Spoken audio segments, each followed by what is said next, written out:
Ladies and gentleman, Iran US ಯುದ್ಧದ ಪರಿಸ್ಥಿತಿ ಬದಲಾಗಿರುವಂತೆ ಕಾಣಿಸ್ತಾ ಇದೆ. ಕ್ಷಿಪಣಿಗಳು ಮತ್ತು ಮದ್ದುಗುಂಡುಗಳು ಸ್ಥಗಿತಗೊಂಡಿದೆ. ಮತ್ತೆ ಪರಿಸ್ಥಿತಿ ರಾಜತಾಂತ್ರಿಕ ಆಧಾರದ ಮೇಲೆ ಇತ್ಯರ್ಥ ಆಗ್ತಾ ಇದೆ. ಇದೆಲ್ಲದರ ಮಧ್ಯೆ ಇರಾನ್ ಅಮೆರಿಕಕ್ಕೆ ನೀಡಿರುವಂತಹ ಗಿಫ್ಟ್ ಬಗ್ಗೆ ಸ್ಪೆಷಲ್ ರಿಪೋರ್ಟ್ನಲ್ಲಿ ನೋಡ್ತಾ ಹೋಗೋಣ. ನಾನು ನಿಶ್ಚಿತ.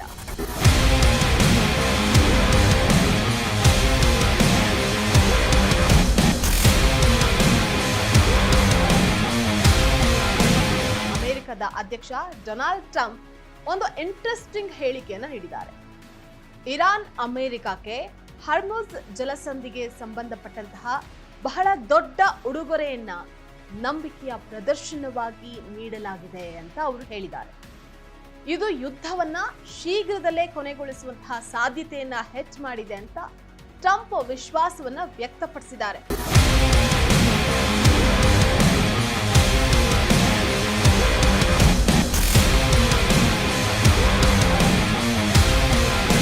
ಟ್ರಂಪ್ ಇರಾನ್ನ ವಿದ್ಯುತ್ ಸ್ಥಾವರಗಳ ಮೇಲಿನ ಬೆದರಿಕೆ ದಾಳಿಗಳನ್ನ ಅನಿರೀಕ್ಷಿತವಾಗಿ ಮುಂದೂಡಿದ ನಂತರ ಟ್ರಂಪ್ ಅವರಿಂದ ಈ ಹೇಳಿಕೆ ಬಂದಿದೆ. ನಾವು ಸರಿಯಾದ ಜನರೊಟ್ಟಿಗೆ ಮಾತುಕತೆಯನ್ನ ನಡೆಸ್ತಾ ಇದ್ದೀವಿ ಅಂತ ಅವ್ರು ಹೇಳಿದ್ದಾರೆ. ಆದ್ರೆ ಇರಾನ್ ಯುದ್ಧವನ್ನ ಕೊನೆಗೊಳಿಸುವಂತಹ ಯಾವುದೇ ಮಾತುಕತೆಗಳಲ್ಲಿ ಭಾಗವಹಿಸೋದನ್ನ ಇನ್ನೂ ನಿರಾಕರಿಸಿದೆ. ಅಷ್ಟಕ್ಕೂ ಈ ಉಡುಗೊರೆ ಇರಾನ್ನ ತೈಲ ಮಾರಾಟಕ್ಕೆ ಸಂಬಂಧಪಟ್ಟಿದೆ ಅನ್ನುವಂತಹ ಊಹೆಗಳು ಹರಡಿದೆ. ಯುದ್ಧದಿಂದಾಗಿ ಸ್ಥಗಿತಗೊಂಡಿದ್ದ 140 ಬ್ಯಾರೆಲ್ ತೈಲ ಸಾಗಣೆಗೆ ಸಂಬಂಧಪಟ್ಟಿದ್ದು ಅಂತ ಹೇಳಲಾಗ್ತಾ ಇದೆ. ಇಂಧನ ಬೆಲೆಗಳು ಗಗನಕ್ಕೇರಿದ ಹಿನ್ನೆಲೆಯಲ್ಲಿ ಅಮೆರಿಕದ ಖಜಾನೆ ಇಲಾಖೆ ಇರಾನ್ ತೈಲದ ಮೇಲಿನ ನಿರ್ಬಂಧಗಳನ್ನ ತೆಗೆದುಹಾಕಿದ ನಂತರ ಇದು ಸಂಭವಿಸಿದೆ ಅಂತ ವರದಿಗಳಾಗಿದೆ. ಉಡುಗೊರೆ ಇರಾನ್ನ ತೈಲ ಮಾರಾಟಕ್ಕೆ ಸಂಬಂಧಪಟ್ಟಿದೆ ಅನ್ನುವಂತಹ ಊಹೆಗಳು ಹರಡಿದೆ.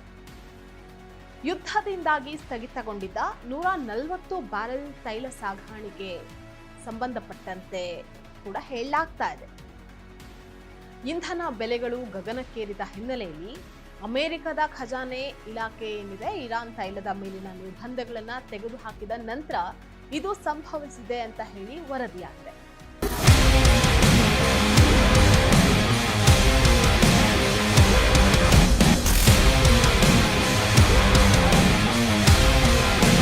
ಟ್ರಂಪ್ ಯುದ್ಧವನ್ನ ಗೆದ್ದಿದ್ದೀವಿ ಅಂತ ಘೋಷಣೆ ಮಾಡಿದ್ದಾರೆ. ಅವರ ಆಡಳಿತವು ಬಾಂಬ್ಗಳೊಟ್ಟಿಗೆ ಮಾತ್ರ ಮಾತುಕತೆಯನ್ನ ನಡೆಸುತ್ತೆ ಅಂತ ಅವರು ಹೇಳಿದ್ದಾರೆ. ಇರಾನ್ ಪರಮಾಣು ಶಸ್ತ್ರಾಸ್ತ್ರಗಳನ್ನ ಹೊಂದೋದಕ್ಕೆ ಸಾಧ್ಯ ಇಲ್ಲ ಅನ್ನುವಂತಹ ತಮ್ಮ ಪ್ರತಿಜ್ಞೆಯನ್ನ ಮತ್ತೊಮ್ಮೆ ಅವರು ಪುನರಾವರ್ತಿಸಿದ್ದಾರೆ. ಆದ್ರೆ ಇರಾನ್ ಮಾತ್ರ ಇನ್ನು ಮುಂದೆ ಅಮೆರಿಕದೊಟ್ಟಿಗೆ ನೇರ ಮಾತುಕತೆ ನಡೆಸೋದಿಲ್ಲ ಅಂತ ಹೇಳ್ತಾ ಇದೆ. ಯುದ್ಧ ಕೊನೆಗೊಳ್ಳುತ್ತಾ ಅಥವಾ ಮುಂದುವರಿಯುತ್ತಾ ಅನ್ನುವಂಥದ್ದು ಇನ್ನೂ ಅನಿಶ್ಚಿತವಾಗಿದೆ. ಇದಾಗಿತ್ತು ಸ್ಪೆಷಲ್ ರಿಪೋರ್ಟ್. ನೆಲ ಜಲ ಭಾಷೆಯಾಗಿ ನೋಡ್ತಾ ಇರಿ ಫೋಕಸ್ ಟಿವಿ.